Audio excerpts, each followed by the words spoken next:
তোমরা দেখতেই পাচ্ছ বন্ধুরা, একটা ভিডিও শুটের জন্য, ভাইরাল হওয়ার জন্য যে মানুষটা এরকম করতে পারে।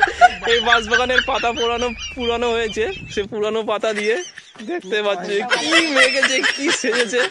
এই যে এবারে ভিডিও শুট করবে, আবার মাখবে ও, পুরো হাত মুখ পুরো কালি মেঘে ভরিয়ে দিয়েছে শুধু এক মুহূর্ত ভাইরাল হওয়ার জন্য।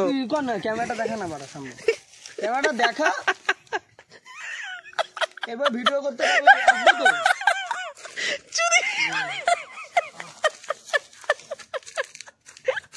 আজকে হেসে নে বা কালকে দিয়ে ভুলে যাও ওনার দেয়।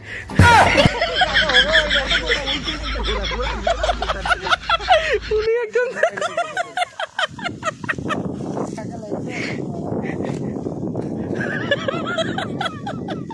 সুন্দর লাগছে,